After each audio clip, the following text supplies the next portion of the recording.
His quiet frontier life ends when his girls bring home a wounded Apache woman. Wild West stories. Beyond the fields were hills and dense forests, and far off in the distance, jagged mountains cut into the horizon. It was a peaceful place, far from the noise and bustle of towns. For John, this solitude was a blessing. He had chosen this life years ago, seeking freedom from the crowded cities and the chaos of towns where people often fought over land, money, and power. Here, life was simple, honest, and at times harsh, but it was life he could shape with his own hands. John was a widower. His wife Mary had passed many years before, leaving him to raise their 2 daughters alone. Emily was 14, thoughtful and gentle, always careful in her actions. Sarah, the younger of the 2 at 12, was full of energy, curiosity, and a mischievous streak that often brought laughter to the household. The 2 girls were his pride, his companions, and his reason for carrying on when life had been lonely and difficult. Together they managed the farm, the animals, and the routines of frontier life. Each day had a rhythm. The rooster crowed early in the morning, and the family would rise to tend the small garden, feed the chickens, and milk the cow. John hunted for meat when needed, often venturing into the woods to track deer or small game, while the girls helped with chores or gathered herbs, firewood, and water from the nearby stream. The cabin was modest but warm.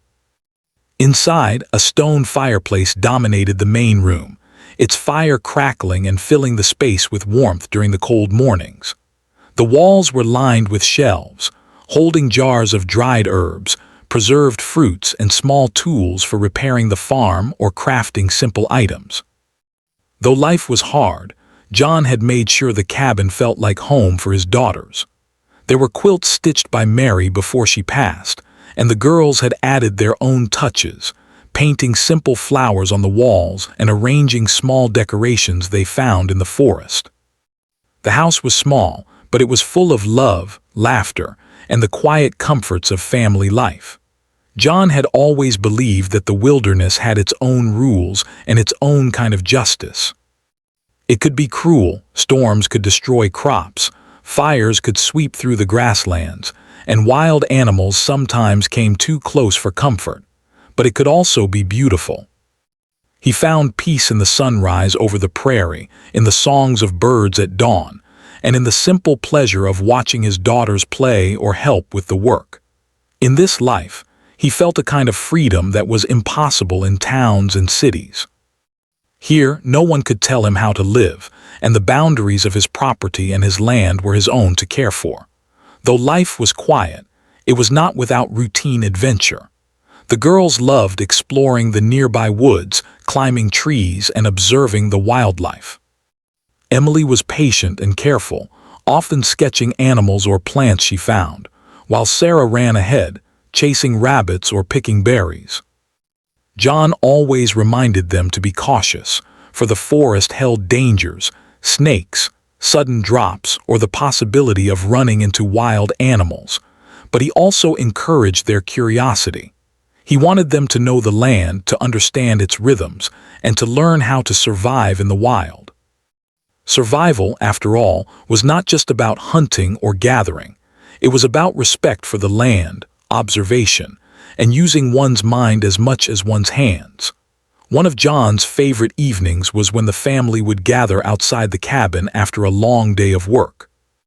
They would sit by the fire pit, listening to the sounds of the prairie as the sun dipped behind the mountains.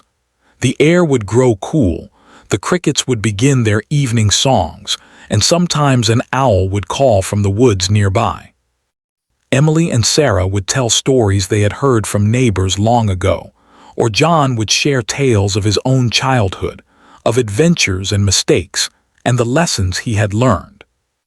The stories often brought laughter, but they also carried wisdom, warnings about the dangers of the land, lessons about honesty, courage, and kindness. These moments, simple and quiet, were treasures for John. They reminded him that even in isolation, life could be full, rich, and meaningful. John was careful about outsiders. He had seen enough of towns to know that not everyone could be trusted. Travelers often came through the area, some seeking work, some looking for trouble. He rarely interacted with strangers, preferring to protect his daughters and their peaceful life. His isolation was a shield, a way to keep the world's dangers at bay. Yet he did not live in fear, he lived with awareness. He knew how to defend his home, how to avoid unnecessary risks, and how to teach his daughters to be smart, cautious, and self-reliant. Despite the routine and solitude, John and his daughters found joy in small things.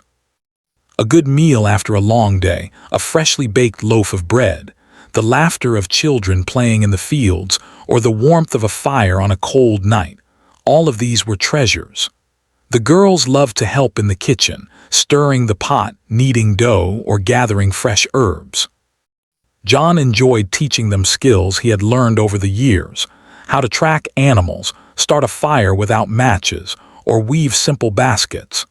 These skills were more than survival tools, they were lessons in independence, creativity, and patience. John often reflected on the choices that had brought him here. Life had not been easy, but it had given him purpose. His wife's death had been a tragedy, but it had taught him resilience. Raising Emily and Sarah alone had been a challenge, but it had also filled his life with love and determination. The frontier was not just a place. It was a teacher, a harsh but fair guide that shaped those who lived on it. And John, though weary at times, had embraced it fully, finding peace in its rhythms and beauty. As the sun set on another quiet day, John would sometimes walk along the edge of his property, watching the colors shift across the prairie. He would breathe in the fresh air, listen to the wind rustling the grass, and feel the earth beneath his boots. These moments of solitude were precious, allowing him to reflect on life, plan for the future, and simply appreciate the present. He knew the world beyond the mountains was unpredictable, full of people he did not know and dangers he could not always foresee. Yet here, in his little corner of the frontier, life was manageable, safe, and beautiful. Emily and Sarah often accompanied him on these evening walks. They would run ahead, chasing shadows, or stop to examine a bird's nest or a wildflower. John watched them with pride, knowing they were growing strong, clever, and capable. He hoped they would carry the lessons of the land with them, respect for nature, courage in the face of difficulty, and the ability to act with kindness and wisdom. Little did John know, his quiet life was about to change. The peace and rhythm of the frontier, which he had cherished for so long, was about to be disrupted in a way he could never have anticipated. The lessons he had taught his daughters, the skills they had learned, and the resilience they had built would soon be tested. But for now, in this moment, life was still calm. The fire flickered, the stars appeared in the clear night sky, and John felt a sense of gratitude for all that he had, his daughters, his home, and the quiet frontier that had become his sanctuary. And so, the Miller family lived their quiet life on the edge of the wilderness, unaware that soon, the boundaries of their world would expand in ways that would challenge everything they had known. But for now, they embraced the peace, the simple joys, and the enduring rhythm of the frontier, living each day with care, love, and hope. One late afternoon, as the sun began its slow descent behind the distant hills, Emily and Sarah wandered farther than usual, exploring a section of the woods they had not visited before. The forest was dense here, with towering oaks and thick undergrowth that made movement slow and careful. Birds called from hidden branches, and the distant sound of a creek added a gentle rhythm to the quiet forest. The girls, curious as ever, searched for wild berries, unusual plants, and anything that might spark a story to tell their father that evening. As they walked, Sarah's sharp eyes caught movement among the fallen leaves. "Emily, look," she whispered, pointing. There, lying partially hidden in a small clearing, was a figure slumped against a tree. At first, Emily thought it might be an animal, but as they drew closer, they saw it was a person. A woman, her clothing torn and bloodied, her face pale and streaked with dirt. She stirred slightly, a weak groan escaping her lips. The girls froze for a moment, unsure what to do. Emily was the first to speak. "She's hurt, Sarah. We have to help her." Sarah, who often acted before thinking, nodded, though a flicker of fear crossed her face. They remembered their father's warnings about strangers and the dangers of the forest, but something about the woman's vulnerability stirred their compassion. After a quick glance at each other, they carefully approached, speaking softly to avoid frightening her. The woman's eyes opened slightly, revealing dark, tired eyes that darted around the forest as if seeking something or someone. She could not speak their language, only whisper words that made no sense to Emily and Sarah. But her gestures were clear. She needed help. Without hesitation, the girls began to act. Sarah pulled off her scarf to bind a bleeding wound on the woman's arm, while Emily gathered soft leaves and cloth to make her more comfortable. They worked quietly, trying to soothe her as best they could. Once the immediate wounds were treated, the girls knew they had to get her back to the cabin.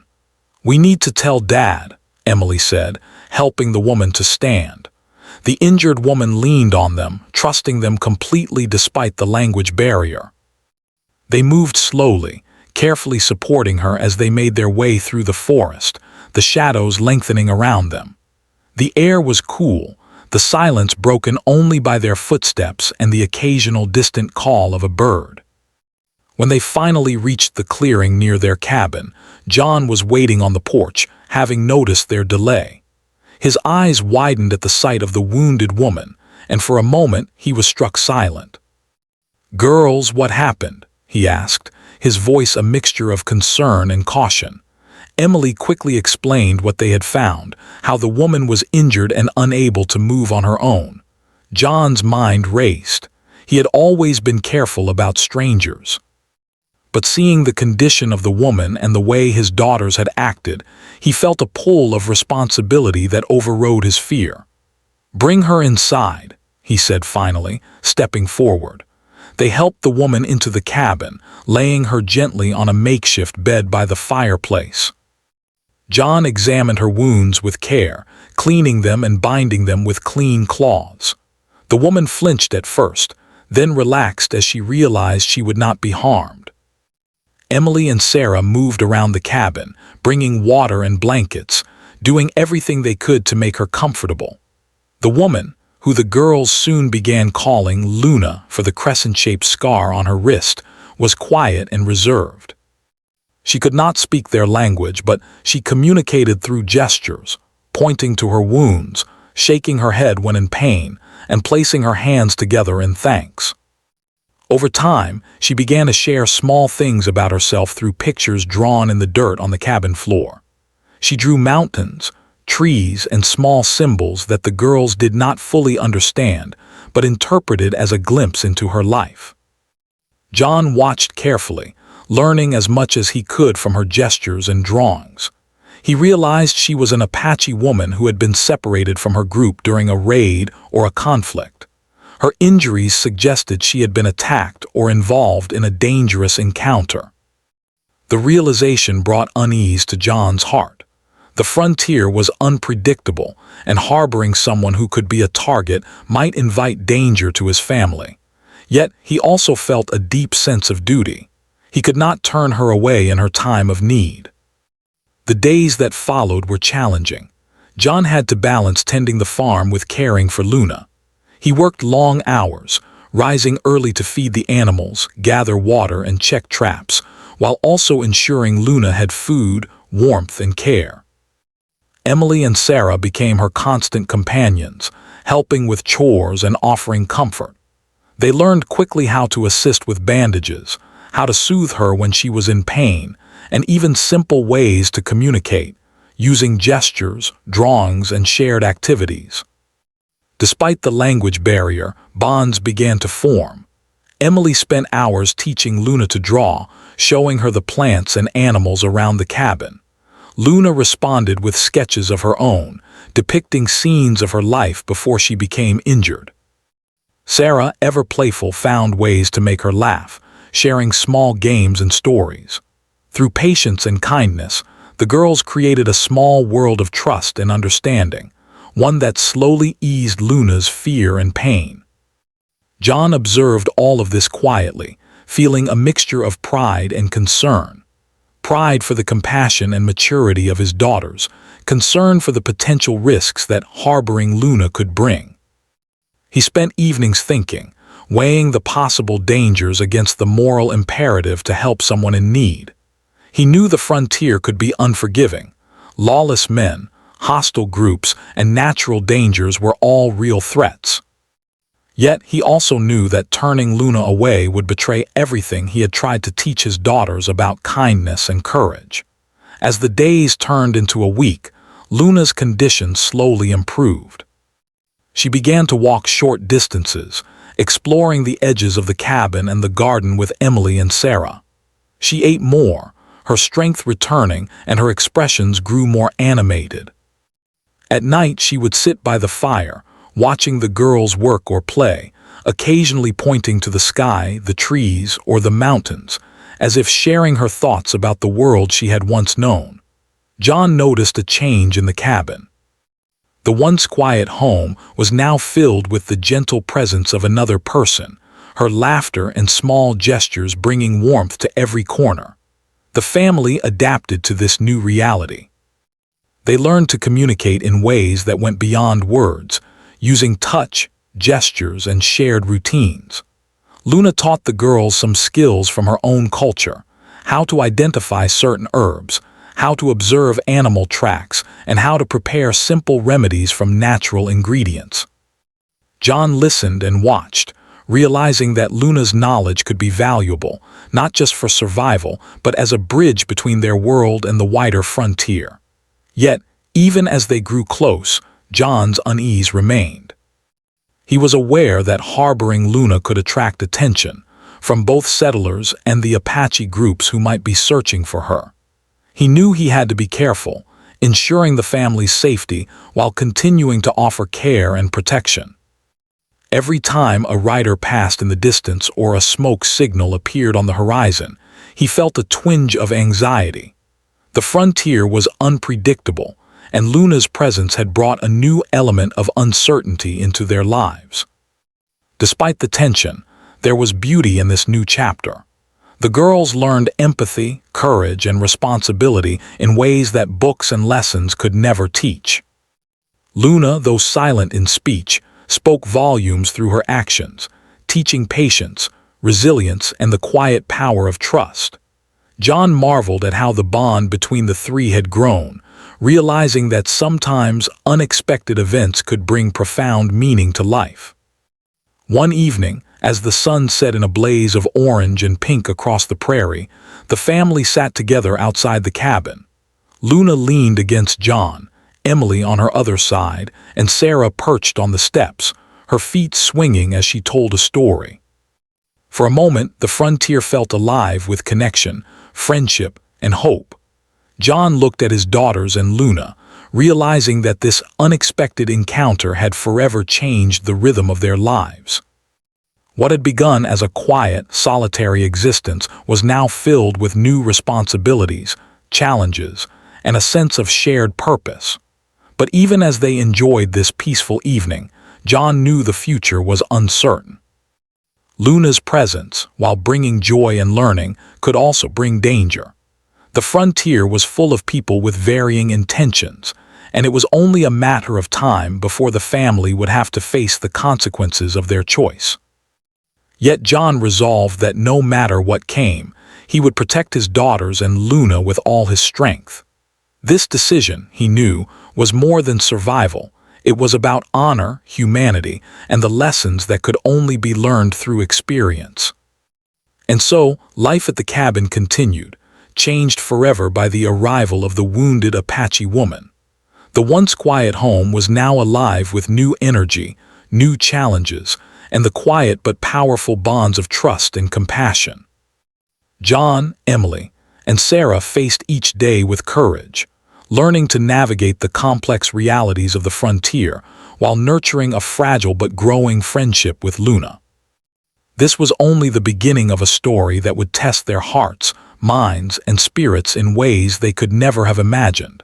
The days after Luna's arrival passed slowly, filled with the routine of care, chores, and quiet learning. John, Emily, and Sarah had grown accustomed to her presence, and the small cabin now felt fuller and warmer than ever before. Luna moved more confidently, helping with simple tasks, observing the land, and occasionally pointing out plants or signs in the wilderness that John had overlooked. Though she could not speak their language, her knowledge and intuition impressed him. It was clear that her survival skills were sharp, honed by years living in the wild. But the tranquility of their lives was not to last.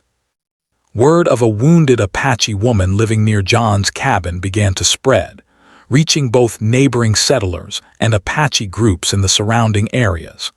Travelers on the trails mentioned seeing unusual smoke signals or a lone figure moving near the woods.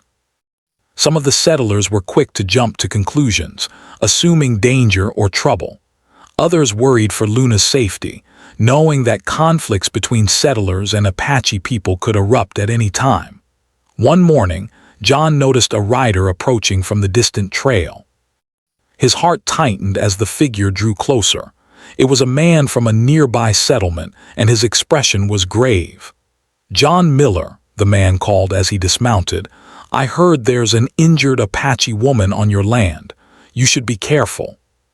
Some folks aren't happy about it." John thanked him but remained cautious, sensing that this warning was only the beginning.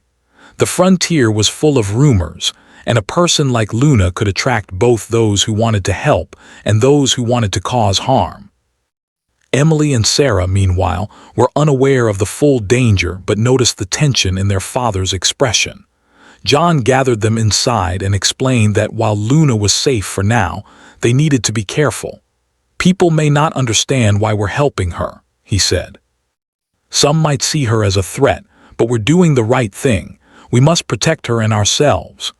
The girls nodded solemnly, understanding the seriousness in their father's voice.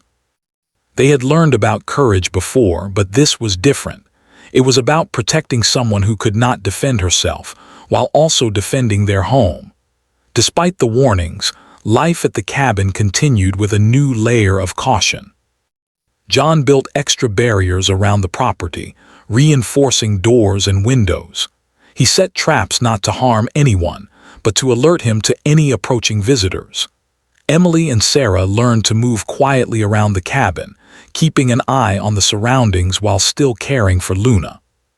The girls' laughter and games became quieter, more careful, as the awareness of potential danger grew. Luna, for her part, seemed to sense the change as well. She would pause when she heard sounds in the distance, her eyes scanning the tree line. She occasionally drew pictures of people and horses in the dirt, perhaps warning the family of approaching travelers. Her presence, once a source of warmth and learning, now carried a subtle tension. Yet the bond between the girls and Luna remained strong. They continued to share meals, stories, and small tasks. Emily and Sarah taught her simple English words, while Luna taught them to observe nature more closely, recognizing the tracks of deer, birds, and other animals. One afternoon, as John tended the garden, he noticed tracks leading from the edge of the forest toward the cabin. He studied them carefully. They were fresh, and the spacing suggested multiple people. His heart sank. "Girls," he called, signaling them to stop their play, "we may have visitors soon. Stay inside and don't make a sound unless I call you." Emily and Sarah obeyed immediately, their small faces serious. Luna, sensing the urgency, moved closer to the girls, holding their hands in a protective gesture. The quiet bond between them was a shield, small but strong, against the uncertainties that lay ahead. That evening, as the sun dipped low and shadows stretched across the prairie, John spotted a group of men riding along the ridge. They were armed, faces stern, and their eyes scanned the cabin below. John's heart pounded. He knew these men could be dangerous, possibly settlers angry about Luna's presence or hunters who misunderstood the situation. He quickly devised a plan. He would speak with them if necessary but would avoid confrontation if possible. He could not risk his daughter's safety, nor could he leave Luna unprotected. The men approached cautiously, calling out as they rode closer. "John Miller, we hear there's an Apache woman on your land. We need to know if it's true." John stepped forward, his hands visible, and nodded. "Yes, she is here," he replied firmly. "She is injured and needs help. We are not harming anyone." The men exchanged glances. Some seemed skeptical, others angry. One stepped forward, a rifle slung over his shoulder, and said, "You're taking a risk, Miller. People won't understand why you're helping her. Some might take matters into their own hands." John stood tall, despite the fear gnawing at him. "I understand," he said calmly. "But she is hurt and alone. My daughters and I will care for her. No one here wants trouble. Please respect that." There was a tense silence. The men studied him, weighing his words. After a long moment, they nodded reluctantly. "We'll be watching," the leader said. "But don't let her wander. Some folks won't be so patient." With that, they rode off, leaving John shaken but determined. He knew the warning was serious. The frontier was unpredictable, and Luna's presence could attract more than just curious neighbors. Over the next few days, the tension increased. John worked tirelessly to prepare for any potential threat. He taught Emily and Sarah how to move silently, how to watch for strangers, and how to hide if necessary. The girls listened carefully, absorbing every detail. Luna watched quietly, learning from the family's actions. Though she could not understand all the words, she sensed the seriousness and adapted. Together, they became a small, alert unit, bound by care, trust, and the need to protect one another. Despite the danger, there were moments of quiet reflection and learning. John took the opportunity to teach the girls more about survival, showing them how to track movement in the forest, recognize signs of animals or humans, and anticipate changes in the weather. Emily learned to map the area around the cabin, noting potential escape routes and safe hiding places. Sarah practiced observing from a distance, using her sharp eyes to detect subtle movements in the trees and grass. Luna contributed in her own way, teaching them natural remedies, how to read the land, and the importance of patience and observation. One evening, as the family sat outside the cabin, a sense of foreboding hung over them. The wind carried the distant sound of hooves, and shadows of riders moved along the ridge. John's face was set, determined but anxious. He knew that sooner or later someone would approach with less caution, and he would need to act. He glanced at Emily and Sarah, who were quietly watching him, and then at Luna, who sat between them, hands folded in a gesture of trust. The family was ready, united by necessity, but still vulnerable in the vast and unpredictable wilderness. The next morning, the first sign of a serious challenge appeared. Tracks were discovered near the edge of the property, more organized, deliberate, and close than before. John realized that someone might be planning to confront him directly. He prepared himself, gathering supplies, reinforcing the cabin, and briefing the girls on what to do. Luna watched silently, her dark eyes reflecting the seriousness of the situation. Though she could not speak, her calm presence reassured them all. She had survived the dangers of the frontier before, and her experience, combined with John's wisdom and the girls' growing confidence, formed a fragile but strong line of defense. Throughout all of this, John reminded himself why he had taken Luna in. Compassion, humanity, and courage had guided his choice. Protecting her was not just about survival, it was about doing what was right, even when the cost was uncertain. The frontier could be harsh, unforgiving, and sometimes cruel, but it also rewarded bravery, loyalty, and careful thinking. John knew that the coming days would test all of these qualities, and he hoped that together, his small family could meet the challenge. As the sun rose on another day, the family prepared for what might come. Emily checked the garden for signs of disturbance, Sarah peeked through the trees to scan the horizon, and Luna stood quietly, ready to follow their guidance. John took a deep breath, feeling both the weight of responsibility and the strength that came from unity.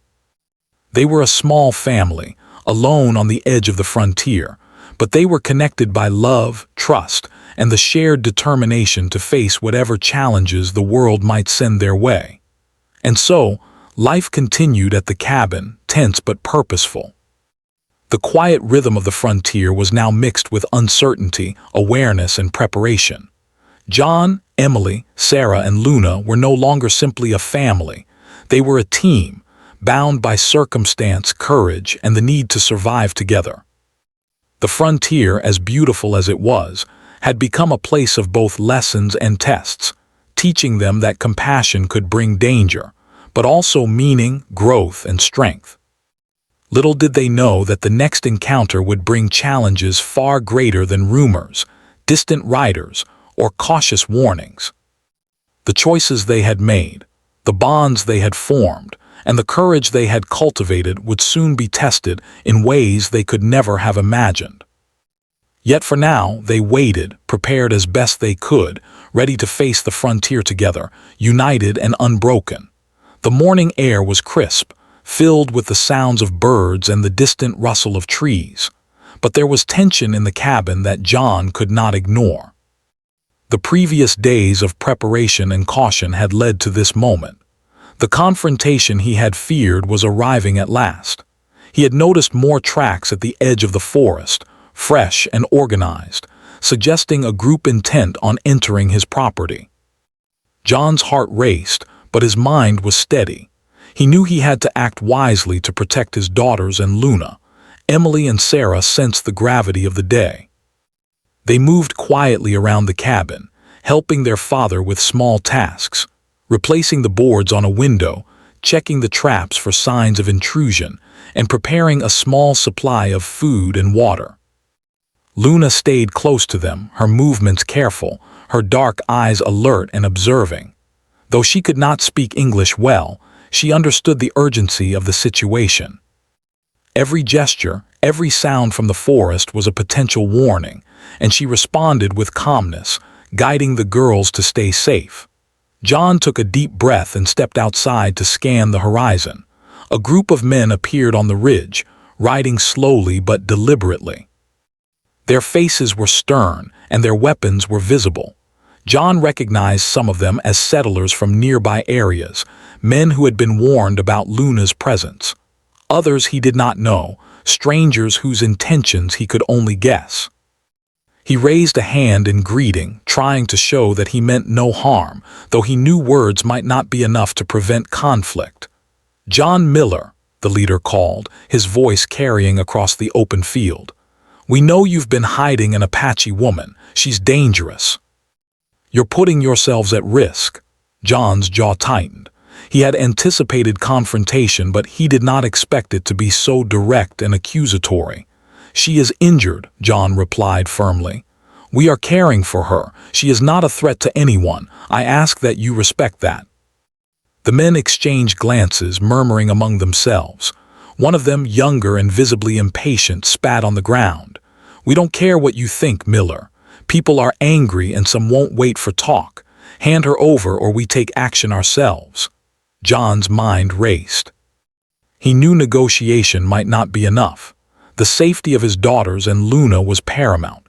He signaled Emily and Sarah to stay inside with Luna, keeping them out of sight but close enough to act if needed. The first step was to establish calm. John approached the men cautiously but with confidence. "I do not want trouble," he said. "I am protecting someone who cannot defend herself. You may not understand, but I ask for your patience. Violence will not help anyone." Some of the men looked doubtful, their hands on their weapons, but John's calm demeanor and unwavering stance made them pause. They were used to fear and intimidation in the frontier, but they were not used to someone standing so firmly for what they believed was right. While John spoke, Emily and Sarah watched through the window. Luna stood beside them, silent but attentive. The girls could see the tension in their father's posture, the slight tremble in his hands despite his effort to remain composed. They felt the weight of responsibility, understanding that their actions, their courage, and their presence could influence the outcome. Sarah whispered to Emily, "We have to trust Dad. He knows what he's doing." Emily nodded, squeezing her sister's hand in reassurance. Hours passed as John negotiated with the group. He explained that Luna was not a spy, not a threat, and not responsible for any conflicts that had occurred in the region. He shared her condition, the injuries she had sustained, and the compassion that had led him to help her. The men listened but remained skeptical. One of the older settlers finally spoke, his voice quieter than the others. "You're taking a risk, John. Some people might not see it your way. We can't promise everyone will leave her alone." John nodded, acknowledging the truth. "I understand," he said. "But she is under my protection. I will not let anyone harm her." The words were firm, and in that firmness lay the courage that had guided him through years on the frontier. The leader of the group hesitated, then finally waved his hand. "We'll leave for now. But we will be watching, and if trouble comes, it will be on your head, Miller." With that, the men mounted their horses and slowly rode away, leaving John, the girls, and Luna alone once more. The relief was temporary. John knew that the danger was far from over. Word could spread quickly, and there could be others less willing to listen, less patient to understand. The frontier was full of people with different motives, and Luna's presence could attract attention from any direction. Yet in that moment he allowed himself to breathe, to feel the triumph of standing firm for what was right. Emily and Sarah emerged from the cabin, eyes wide but filled with pride. They ran to their father, hugging him tightly. "You were so brave, Dad," Sarah exclaimed. Emily nodded, her voice serious. "You protected her and us." John smiled, though the tension in his shoulders remained. "We protected each other," he said. "That's what family does." Luna watched quietly, her dark eyes reflecting gratitude and understanding. Though she could not speak the words aloud, the connection between them was clear. Trust had been earned, courage had been proven, and bonds had deepened. The days that followed were filled with careful vigilance. John reinforced the cabin, adding barriers and making sure every approach was monitored. Emily and Sarah learned even more about observation, noticing subtle movements in the forest, listening to distant sounds, and understanding the patterns of the land. Luna assisted in her quiet, methodical way, teaching the girls to identify animal tracks, plants, and signs of human presence. Together, they became not just a family, but a team capable of responding to any threat. Despite the ongoing tension, there were moments of normalcy and warmth. Emily and Sarah played quietly with Luna, teaching her small games and learning from her unique perspective. Luna's skills were invaluable. She showed them how to create simple tools, prepare natural remedies, and understand the rhythms of the land in ways John had never considered. Even in the shadow of danger, there was growth, learning, and connection. One afternoon, John took Luna aside while the girls were collecting firewood. He looked into her eyes, trying to communicate without words. He gestured to the forest, then to the cabin, showing that her safety was linked to their vigilance and unity. Luna nodded slightly, understanding.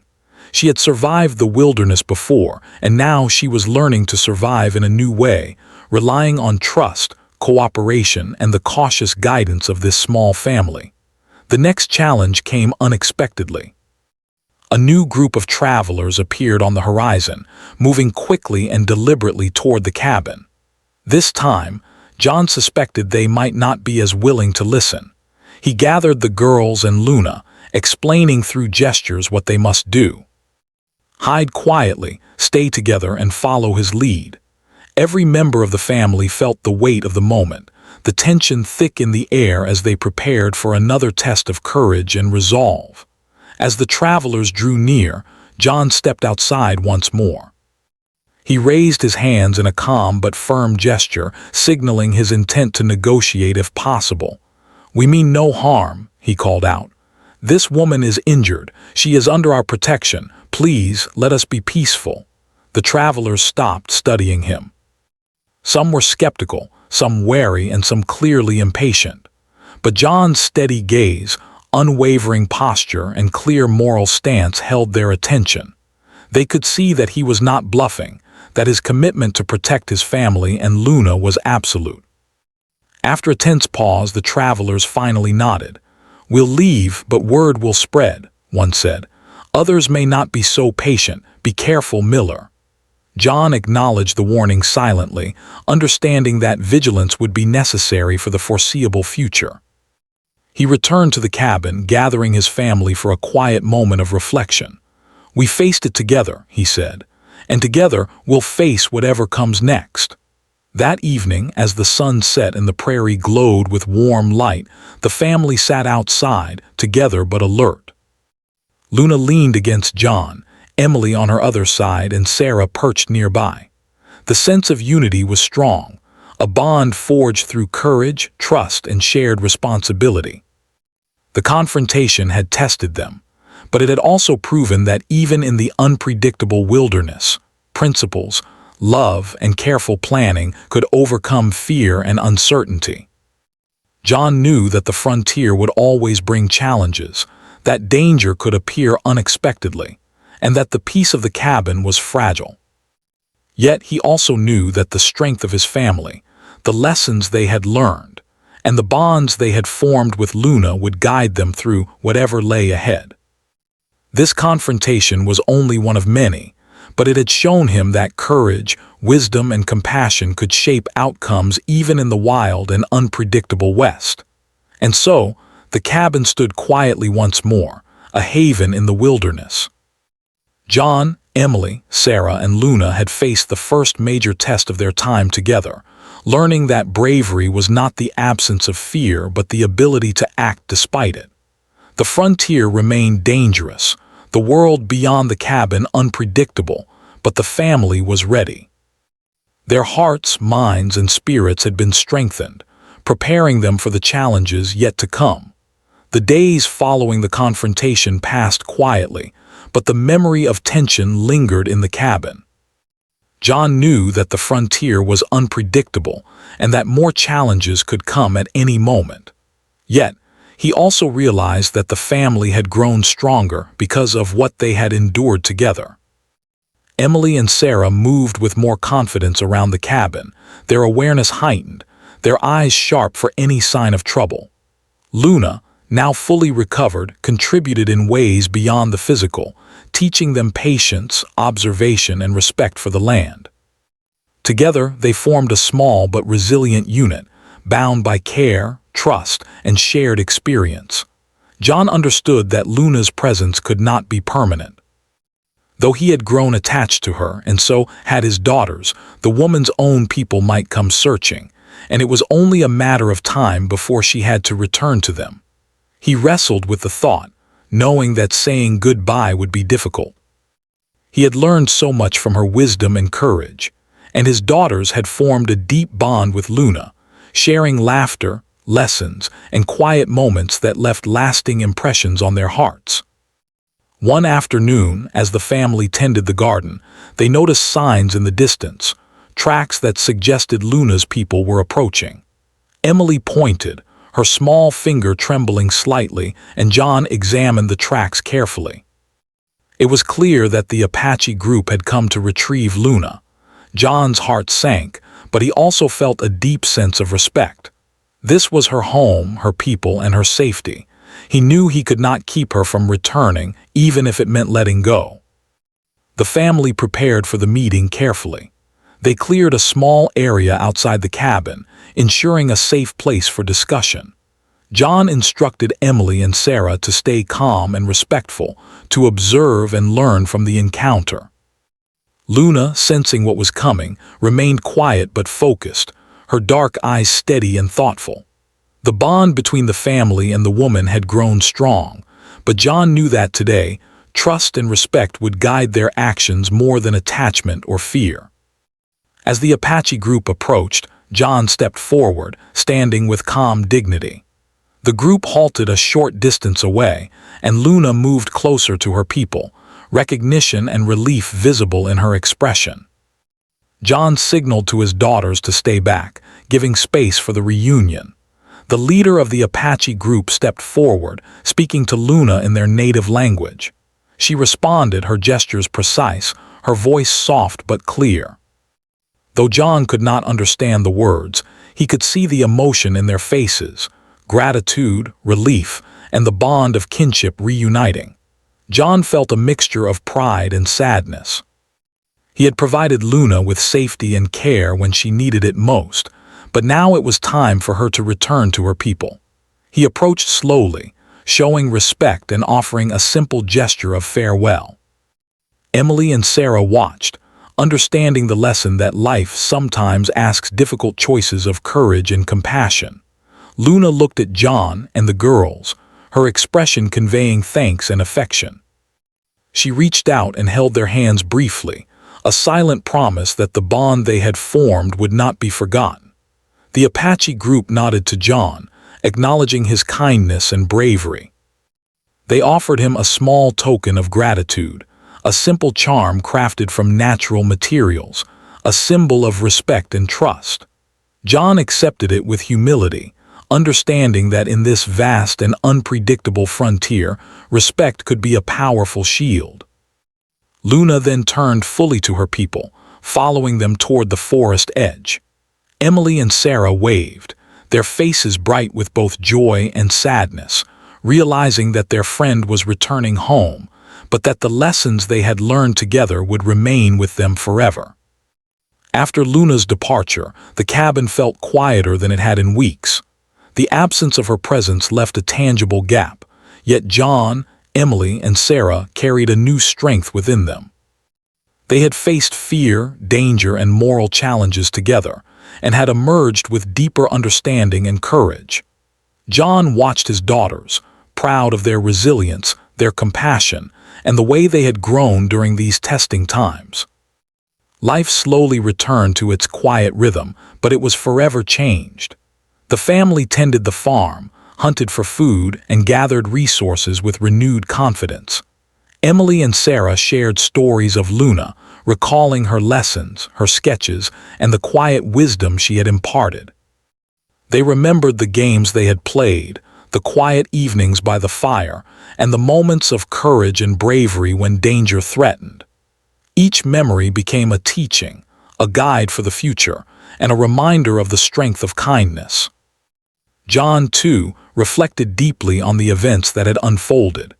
He realized that the frontier, while wild and unpredictable, offered more than challenges and dangers. It offered opportunities to learn, to grow, and to test the limits of courage, compassion, and resilience. His life, once simple and solitary, had expanded to include lessons about humanity, empathy, and the bonds that form between people from different worlds.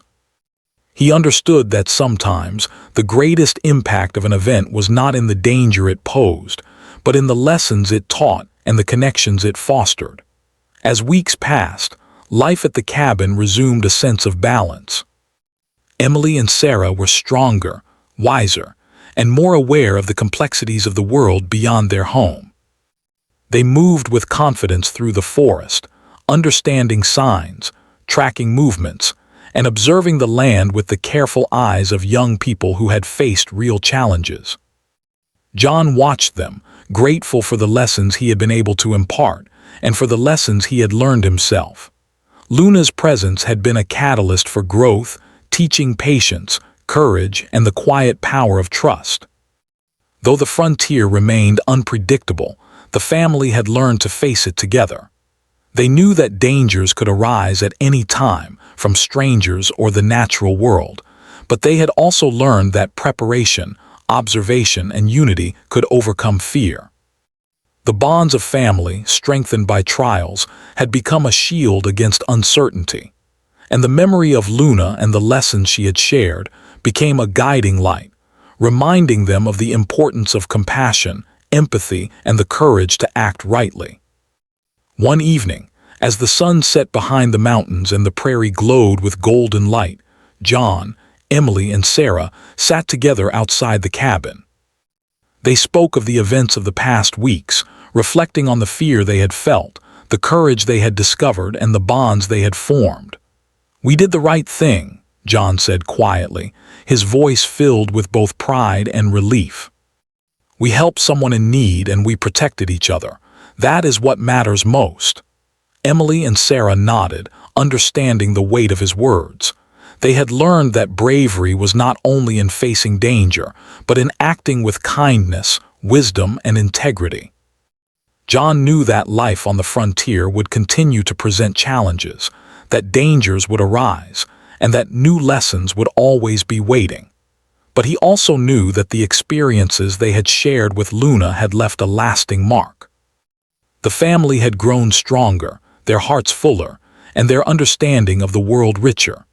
They had seen firsthand that compassion could be powerful, that courage came in many forms, and that bonds formed through shared trials could endure beyond words, distance, or time.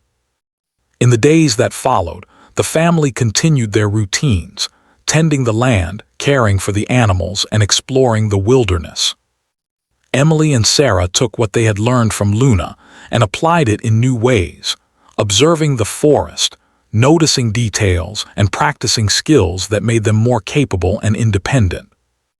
John guided them, teaching not only survival skills but also lessons about humanity, respect, and moral courage.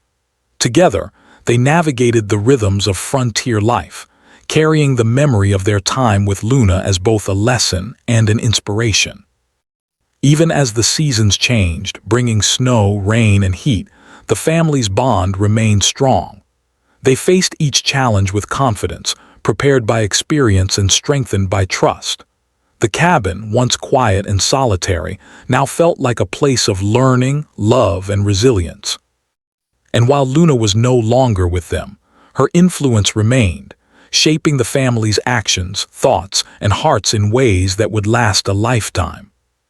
John often thought back to the day Emily and Sarah had found Luna in the woods, remembering the fear, uncertainty, and ultimate compassion that had guided their actions. He realized that the true frontier was not only the land itself, with its forests, hills, and plains, but the human spirit, the courage to act rightly, the strength to protect those in need, and the wisdom to learn from every encounter. The frontier tested not only survival skills, but character, empathy, and resilience. And so, life continued for John, Emily, and Sarah, filled with work, learning, and the quiet beauty of the wilderness. They remembered Luna with fondness and gratitude, carrying the lessons she had taught them into every day. The frontier remained wild and unpredictable, but the family faced it with courage, love, and the knowledge that kindness, trust, and moral strength could guide them through any challenge. Though their quiet frontier life had changed forever, it had grown richer, fuller, and more meaningful. They had faced danger, uncertainty, and moral tests, and had emerged stronger and wiser. John looked at his daughters, proud of their growth and resilience, and knew that the future, while uncertain, was bright. Emily and Sarah had learned that courage came in many forms, that compassion could be a shield, and that the bonds formed through shared trials could endure forever. As night fell and stars filled the sky, the family sat outside, watching the vast expanse of prairie and mountains. The wind whispered through the grasses, carrying memories of the past and hopes for the future. They knew that life on the frontier would continue to bring challenges, but they were ready, together, strong and united. And in that quiet moment, they felt a deep sense of peace, knowing that the choices they had made, the courage they had shown, and the love they shared would guide them through whatever lay ahead.